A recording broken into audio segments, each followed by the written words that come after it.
ఎంతసేపు అరుస్తారు నేను చూస్తున్నాను.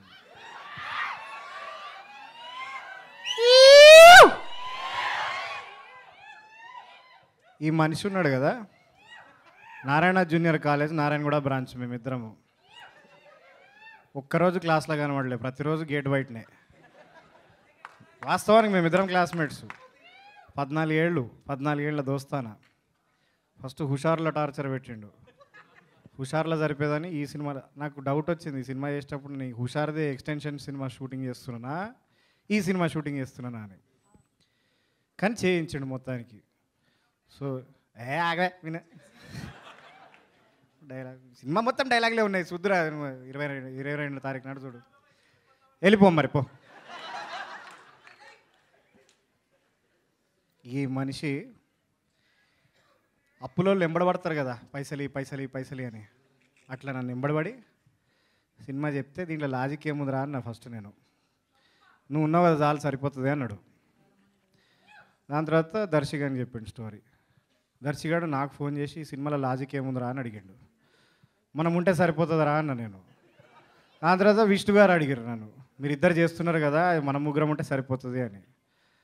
సరిపోలే, వీడు 1.5 టార్చర్ పెట్టిండు మమ్మల్ని.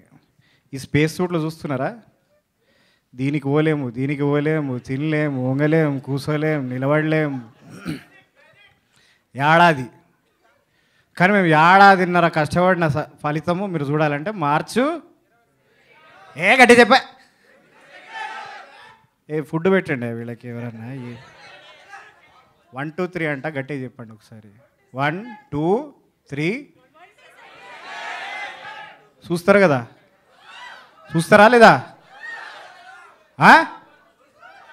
చూడాలి ఖచ్చితంగా. ఎందుకంటే ఆయన ఓము, ఈయన భీము, కానీ ఈ బుస్సుని మాత్రం ఖచ్చితంగా చూస్తారు మీరు. Okay, thank you very much. Media మిత్రులందరూ కూడా చూసి మమ్మల్ని అభినందించేందుకు థ్యాంక్ యూ వెరీ మచ్. గీత గారు, నేను ఇంక ఇచ్చేస్తాను మైక్, నాకు మాటికి ఇవ్వకండి. నా ప్యాంటు జారిపోతుంది లోపల. ఏంటిది ఇవ్వండి డైలాగ్. నా డైలాగా? పైసలు చెప్తాను నేను dialogue. Thank you so much. మీరు మరీ ఎక్కువగా కదలకండి. మాకు అర్థమైంది మీ వస్త్రాలు మిమ్మల్ని ఇబ్బంది పెడుతున్నాయని.